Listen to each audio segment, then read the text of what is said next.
Hey guys, welcome back to Medical Coding with Blue. It is Q&A Tuesday. Are you so excited? I'm so excited. I love Q&A Tuesday. I really like all the episodes, but Q&A Tuesday is one of my most favorites. So let's go ahead and get into the questions.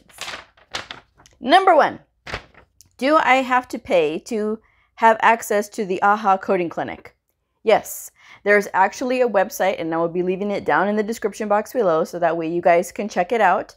There are paid subscriptions to this website. Now, I cannot tell you how valuable it is. If you're not in a facility just yet and you want to look at coding clinics, this is a good website.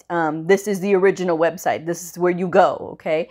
They do have a student rate, and they also have just a regular rate, and they have different packages and things like that. So be sure to check out the website so that way you can look at whatever it is that you want to look at. I'm telling you guys, coding clinics are that in-depth learning. These are the responses from the people who are in charge of all of this. So you really want to check it out if you have a chance to. Just saying. Next question. Number 2, where can I find cheap books? Amazon, eBay. Check Optum360 Coding. They occasionally have sales, and I notice they seem to have sales like on the holiday weekends. So I really do recommend that you check there. Sometimes they have the previous year, so it would be like the 2019 versions on sale. Now, Amazon and eBay, it's going to depend on who's selling at that time, right? But there's still really good deals. And if you're wondering how far back can you go for like a reference book, should you get the same year current edition, or can you get a 2018 or 2019 edition? For right now, I would say that you're safe enough if you're just using it for reference, right? It doesn't change other than the fact that if the code is updated or whatever, or if there's an update to something or whatever. But it's, for the most part, 2018, 2019 reference books like the Coding Companions and the Coder Just reference are still really good to go. I mean, it's going to break stuff down for you. It's going to give you an explanation. It may not have all the codes if there was an update, right? But again, for the most part, there's still a lot of really good, valuable information in those books. You can still use those as references when you are giving an argument or whatever, as long as there hasn't been an update, which it's not really so much that it's not going to be the same. Okay, so if you're interested in checking out some reference books, but you don't want to spend a lot of money, you can try to get current year. That's always the best because it's the most current. But if you get 2018 or 2019 reference books like the Coding Companion and the Coder Just reference, you should be fine. So just my thoughts on that one. The next one. If I have a certificate for completing a medical coding program, is that good enough to apply for jobs? No. You need your coding credential, either through the American Health Information Management Association or the American Academy of Professional Coders. Either one. Okay, whatever credential you end up sitting for, as long as you have your credential with you, you cannot go, well, you can, but the likelihood of you getting hired with just, I completed a medical billing and coding program, and here's my certificate for completing the program. Okay, well, where's your credential? Oh, well, I don't have one. Nope. A lot of times they won't even look at you if you don't have your credential after your name. You got to have your credential, because it's not enough that you finish the program. You've got to go all the way and finish with that credential. Sometimes you may get lucky. It's very rare, though. I'm telling you guys now because I don't want to set you guys up for failure. But sometimes they'll say, okay, you finished the program. Well, we'll give you 6 months to take your exam. You know, sometimes you may get lucky with that. Do not count on that, though.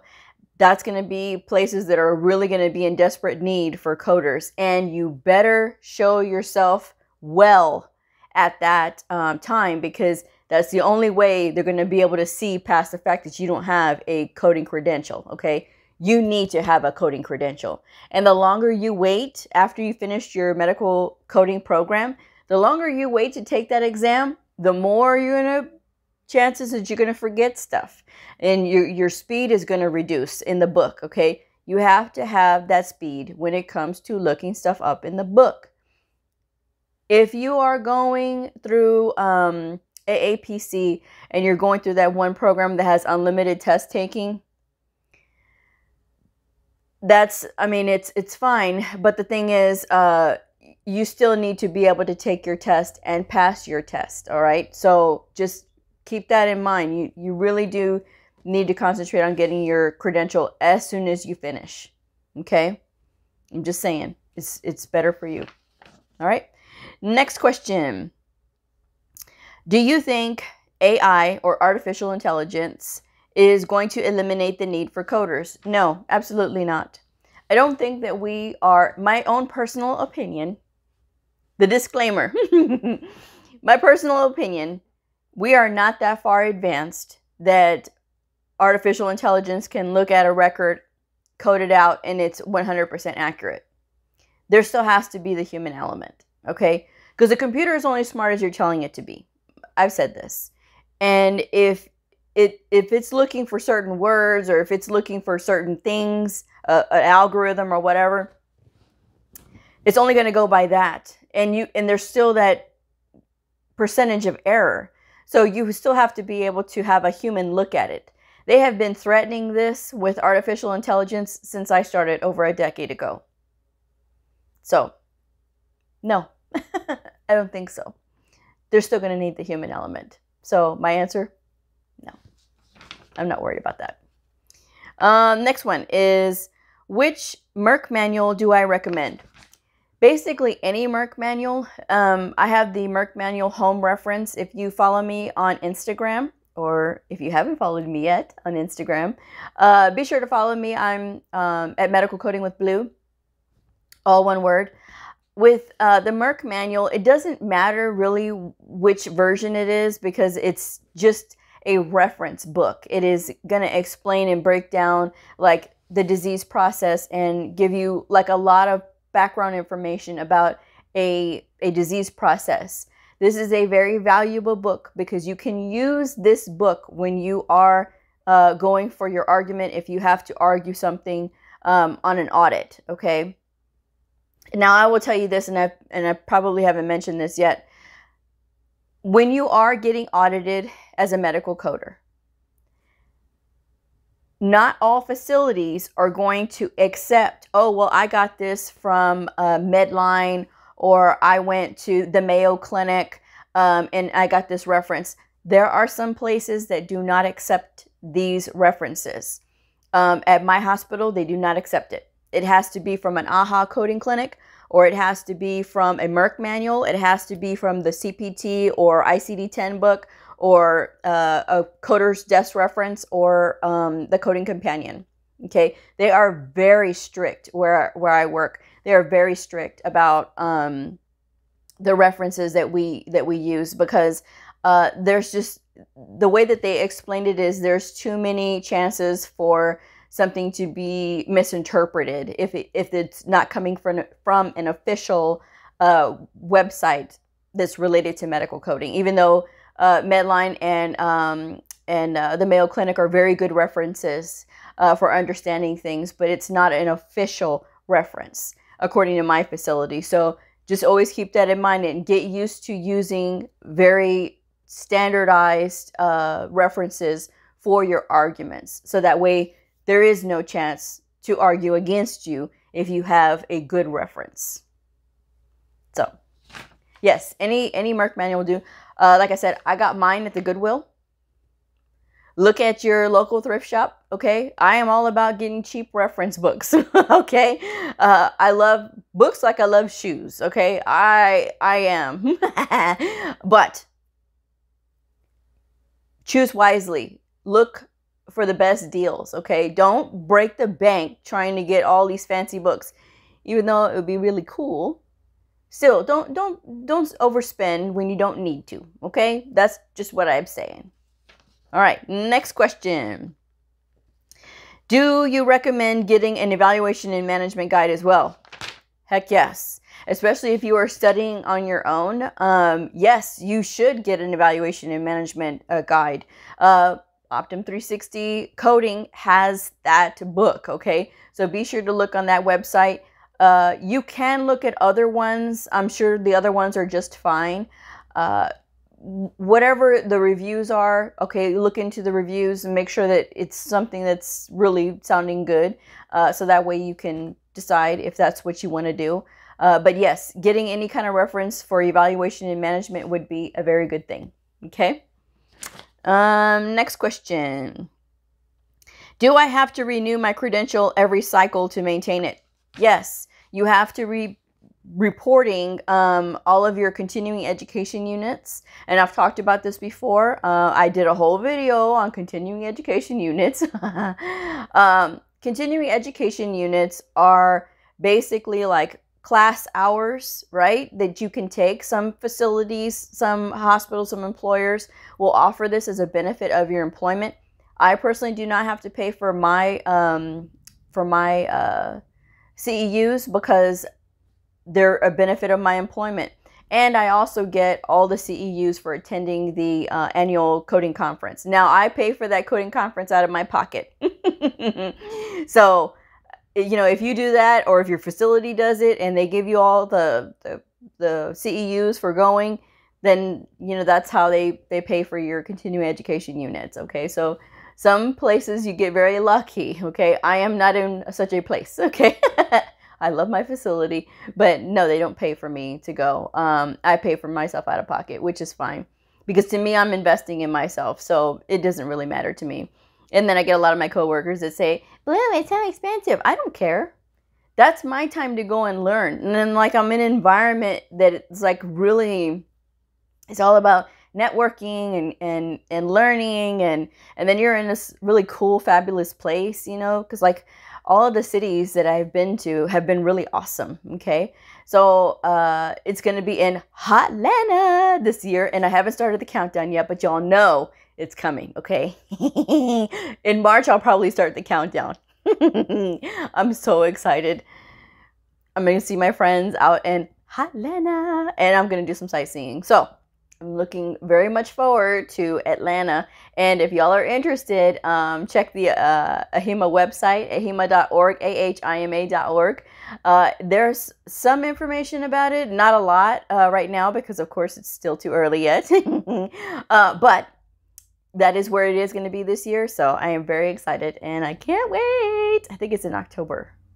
I believe it's in October. I have to look again. Anyway, yeah. Okay, next one. What do you mean by needing continuing education units? Does this mean I still have to study even after I finish the program? Absolutely. That's what I talk about on almost every single episode, is that you have to continue to study. And even though, like, people sometimes will get their credential and that's it, they're done. Okay, they get into their clinic and they get stuck in it, and these are the codes we report, this is what we're doing, and this is what you're selecting. And you just got to check the box and make sure everything's okay. And they call themselves a coder. If you are not actively trying to study, if you are not trying to actively branch out and make sure that you're learning, and make sure that you talk to these providers and make sure everything that they're doing is documented well, so that they make sure that all the credit is getting credit for. Because a lot of times these providers will say, "Oh, we don't get credit for that anyway." "Oh, really? Because who told you that?" "Oh, well, I just assumed." Or so-and-so said. "Well, who's so-and-so?" "Well, it was this coder that I had." "Really?" "Because it's right here, and yeah, you can get credit for it." "What? Are you kidding me?" So if you're not actively trying to communicate with these providers, credit can get lost. I'm just saying. Or heaven forbid, what they're documenting is not actually what they're doing. Okay, you always want to watch for that too. Okay, because sometimes they say, "Oh yeah, we're doing this." "Really? Okay, well, can you describe it to me?" Not that you're questioning them, but you always want to make sure that you fill in all the gaps. Okay, everything that they could possibly get credit for. And then if they're not putting it on there, then they need to put it on there. If what they're doing is not what they're documenting, then that needs to be clarified as well. I've been through this. I have gone into clinics and I have turned it around because they were doing that. Okay, so everything got all worked out. So I'm just saying, it is possible. Now, you have to stretch yourself. You have to continue to study. You have to continue to learn, okay? And even when you are taking your continuing education units, all right, or if you're going to seminars and things like that, it is a good time to learn. Medical coding is always changing. We have updates every single year, okay? There are plenty of things that are going to change. And guess what? ICD-11 is coming. It's coming, okay? So get ready. I'm excited about it.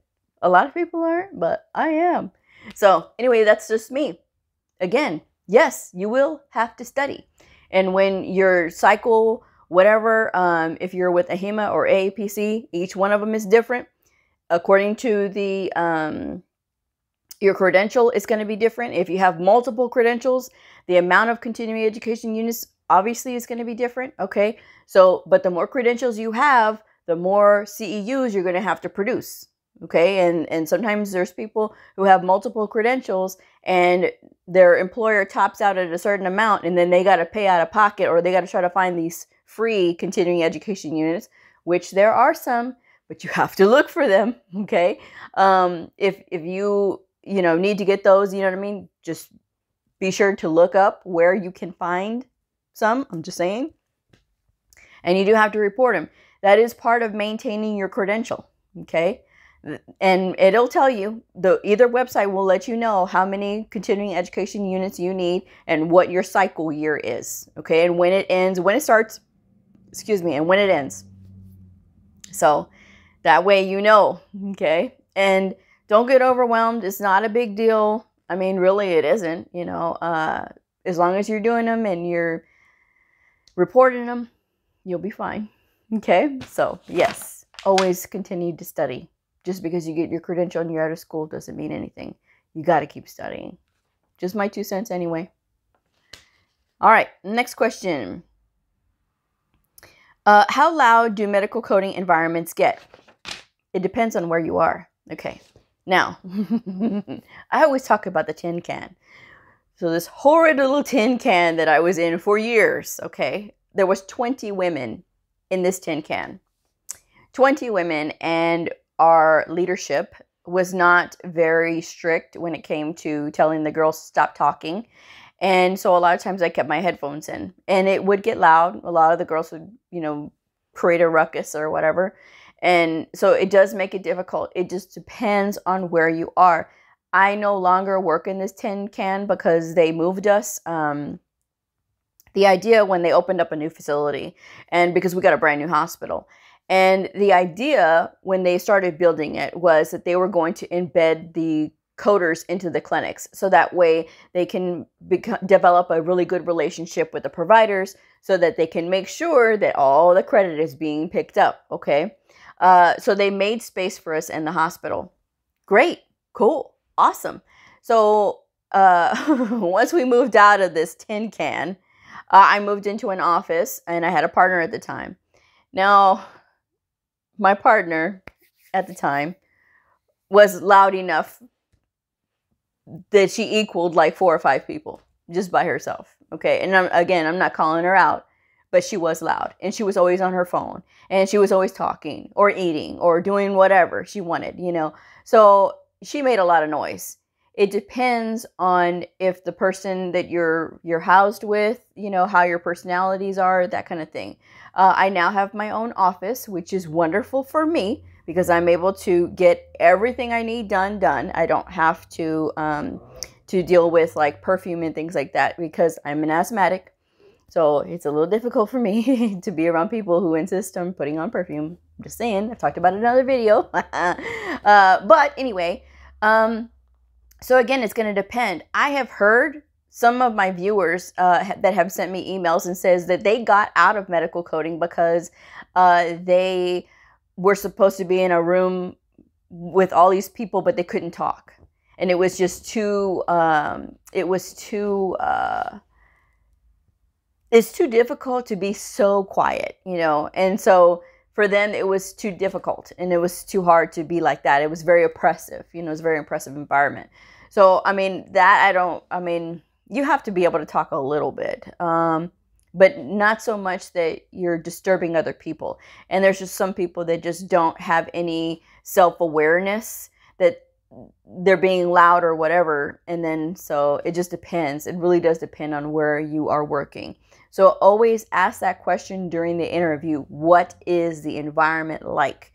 Are you in a room? Can you talk?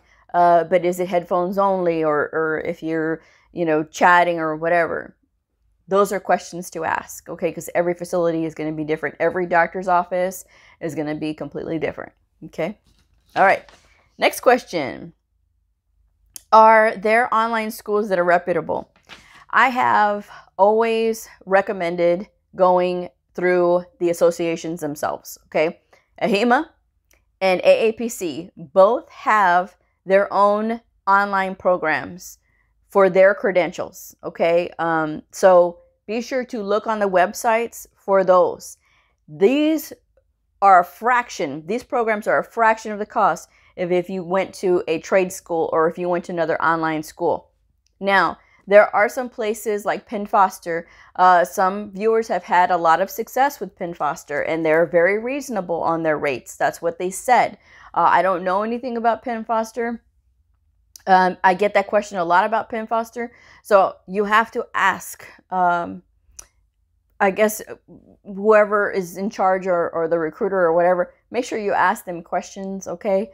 But I've heard success stories about Penn Foster, but it's all going to depend. Look for the best deal, especially if you're paying out of pocket. Consider going to the association websites if you want to become a medical coder. You know, it's a fraction of the cost if you go directly through the associations themselves. Other than that, I can't really recommend any school because I went to a trade school, but it's closed down. So. And there are some predatory schools out there that will try to sell you a dream, or they will just take your money and they won't really help you, okay? So again, make sure that you are doing all of your due diligence and checking everything, okay? And make sure you ask lots of questions and make sure that they know and understand the difference between AHIMA and AAPC, the American Health Information Management Association and the American Academy of Professional Coders. If they can explain the difference to you and without insulting either one, okay? Because I've seen some nasty people do that and I cannot stand that. It pisses me off when I see like trade schools trash talk one association or the other. I have seen wonderful coders with both associations, so I think to trash talk an association is garbage. That's just my opinion on that. So look at the character of the school, okay? And that says a lot about the character of the school if you have to insult one association over the other. Another thing to keep in mind, okay? Because at the end of the day, they're trying to recruit you. They want your money. So you got to make sure that they're worth it. Okay. And I don't have time for this last question, so I'm going to save it for the next one. So next week, I'm going to tack that last question on because this is getting kind of long. But anyway, Wednesday's episode, I'm still working on it.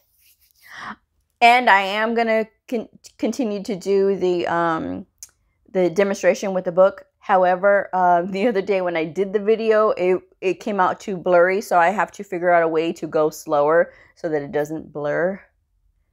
I'll figure it out. You guys know me in technology, so oops. Anyway, I will go ahead and close this up, but thank you so much for everybody that asked all the questions. I really, truly appreciate it. If you've stayed with me all the way to the end, I hope that you have already hit that subscribe button because there's 61% of you that have not subscribed to me yet, but you're watching me. I know you want to be in on when I have new shows coming out. Just saying. So please like and subscribe. Share this with your fellow students. If you are in a medical coding program and you say, oh my gosh, She is so informative. Let me share this. That's good. You know why? Because you're sharing information. Okay? And who knows? You know, maybe somebody that you share this with would be like, oh, you know, I was really struggling and now I looked on her videos and I found something that really did help. I mean, I hope. At least that's always my hope every time I do a video, that it helps somebody. Okay? So I'm going to go ahead and wrap this one up. But if you are a medical coder, a medical coding student, somebody curious about the fascinating world of medical coding, a provider or a nurse, I invite you to like and subscribe and follow me on my journey in medical coding. I will see y'all on the next video. Bye!